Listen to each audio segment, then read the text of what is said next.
Sir మీ పేరేం పేరు sir? Sir నా పేరు శంకర్.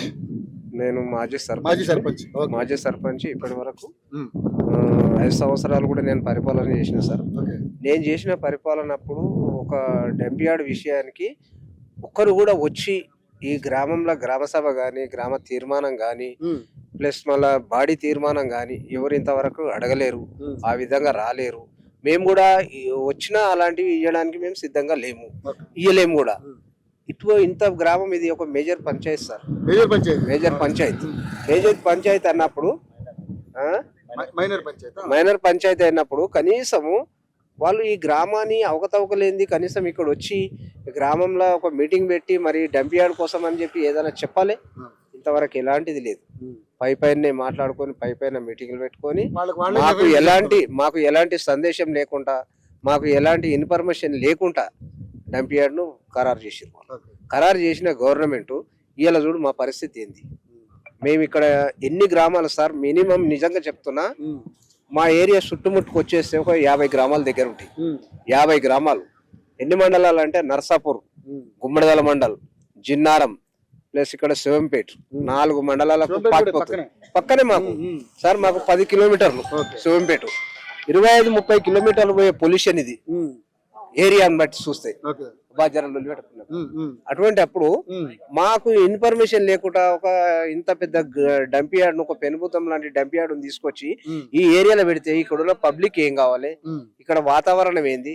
ఇంకొక మెయిన్ పాయింట్ ఏంటంటే సార్, మేము హైదరాబాద్ కు 30 కిలోమీటర్ల దూరం మేమున్నది. 30 కిలోమీటర్ల దూరంలో ఇంత పెద్ద డంపియార్డ్ తీసుకొచ్చి ఈ ఏరియాలో వేయడానికి కారణం ఏంది?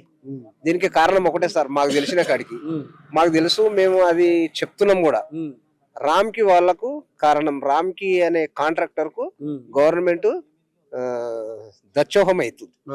ఎందుకు అవుతుందంటే రామ్కి హైదరాబాద్కి వెళ్ళి తీసుకురావడానికి 30 కిలోమీటర్లు, ఇది లోపల ఒక 10 కిలోమీటర్లు, 40 కిలోమీటర్లు దూరంలో దగ్గరలో నాకున్నది. గవర్నమెంట్ కు ఏ విధంగా అయినా కానీ ఎంత మంచిగా నచ్చ చెప్తుండే అంత మంచిగా నచ్చ చెప్పి మంచిగా వాళ్ళ దగ్గర వాళ్ళకు గవర్నమెంట్ కు కావాల్సిన అవసరాన్ని ఇస్తున్నాడు. ఎవరు? రామ్కో ఇచ్చి ఇక్కడ ఉన్న ఎంత మంది వస్తున్నారో అంత మందికి మంచి భోజనాలు అన్ని ఏర్పాటు చేస్తున్నాడు. కాబట్టి ఆయనకు కావాల్సింది ఏంది? 40 కిలోమీటర్ల దగ్గర డంపియార్డ్ ఉన్నది అంటే అతనికి 100 సంవత్సరాల వరకు వాడు బతకొచ్చు సార్. వానికి ఎందుకంటే వానికి ట్రాన్స్పోర్ట్ ఛార్జ్ లేదు, ట్రాన్స్పోర్ట్ ఛార్జీ తక్కువైపోతుంది అతనికి. ఈ హైదరాబాద్ కు 40 కిలోమీటర్ల దూరంలో డంపియార్డ్ పెడతారా సార్? ఎక్కడ పెట్టరు కూడా. అది గవర్నమెంట్ కూడా ఏ విధంగా ప్రతిపాదించిందో వాళ్ళకే అర్థం కావాలి, క్యాబినెట్ లో ఏ విధంగా చర్చించారో వాళ్ళకే అర్థం కావాలి. అది ఇక్కడ ఎవరు అడిగేవారు లేరు, ఇక్కడ గ్రామ పంచాయతీలు లేవు, ఇక్కడ జనాలు లేరు, వీళ్ళంతా గుడ్డోళ్ళు ఎడ్డోళ్ళ ఈ విధంగా అనుకొని పెడతారా? మూర్ఖులు బాబు జరా సూరి జరసేపు ఆగండి. అటువంటి అప్పుడు ఇది ఎవరికి సార్? ఇది పటాభిషేకము. రామ్కి వాళ్ళకు పటాభిషేకం గవర్నమెంట్ చేస్తుంది. రామ్కి అన్ని విధాల గవర్నమెంట్ కు డబ్బిస్తుండు. ఆయన కావాల్సింది ఏంటంటే ఇవాళ ఒక రోజు డంపియార్డ్ స్టార్ట్ అయింది అంటే అతనికి డైలీ 1000 కోట్లు ఎందులో మిగులుతాయి? ట్రాన్స్పోర్ట్ లో మిగులుతాయి.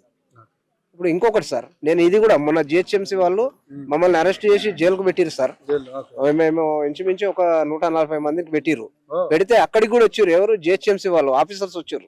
వస్తే వాళ్ళకు కూడా చెప్పిన, సార్ మీరు మా ఏరియాలో పెట్టడం కంటే ఆదిలాబాద్ అడవిలోకి వండి సార్. 100 కిలోమీటర్ల దూరం నువ్వు పెట్టుకుంటలేవు, నీ ఇంట్లోకి వెళ్ళి పైసా పెడతలేవు, గవర్నమెంట్ పెడుతుంది, ట్రాన్స్పోర్ట్ గవర్నమెంట్ పెట్టుకుంటది. తీసుకపో ఆదిలాబాద్ అడవిలో 1000 ఎకరాలు ఉంది, నట్టన్నాడు అడవిలో తీసుకపోయి వేసుకపో, మా ఏరియాకి వెళ్ళి తీసేయి. నువ్వు మా ఏరియాలో పెడితే నువ్వు ఎన్ని రోజులు ప్రొడక్షన్ పెడతావో పెట్టుకో, మేము కూడా చూస్తాం. నువ్వు ప్రొడక్షన్ సంవత్సరం పెడతావా? పెట్టుకో, ఇంకో సంవత్సరం తర్వాత మేము చూపిస్తామని చెప్పి హెచ్చరించినాం సార్. ఇప్పుడు ఇంకొక విషయం ఏంటంటే సార్, మేము ఈ ఏరియాలో ఈ చుట్టుముట్టు 50 గ్రామాల పెట్టుకు మేము ఇలా ఒక ప్రకృతి వడిలా ఎంత అద్భుతమైన సేద తీర్చుకుంటూ బతుకుతున్నామంటే మేము అంత మంచి అద్భుతమైన బతకడంలో ఉన్నాం సార్. అటువంటిది ఈ పెనుభూతాన్ని తీసుకొచ్చి మా ఏరియాలో పెట్టి ఓ సంవత్సరం తర్వాత మాకు హాస్పిటల్ సరిపోవు సార్, పడకలు సరిపోవు. మాకు ప్రత్యేకంగా ఒక పెద్దది 200-300 పడకల హాస్పిటల్ కట్టిస్తే అప్పుడు మా ఏరియాకు సరిపోతుండొచ్చు. అది రోజు సూదులు తీసుకొని మందులు తీసుకొని గోళీలు మింగి మందులు మింగి 50 ఏళ్ళ 30 ఏళ్ళ కల్లా చచ్చిపోవాలి. మా పరిస్థితి దీనివల్ల పరిస్థితి అది. అందుకే గవర్నమెంట్ ఏ విధంగా అయినా కానీ ఎంత విధంగా అయినా హెల్త్ మినిస్టర్ గారు మీకు నమస్తే చేసి చెప్తున్నాము. మాకు మీరు ముఖ్య పాత్ర వహిస్తున్నారు. హెల్త్ మినిస్టర్ గారు దీంట్లో ముఖ్య పాత్ర.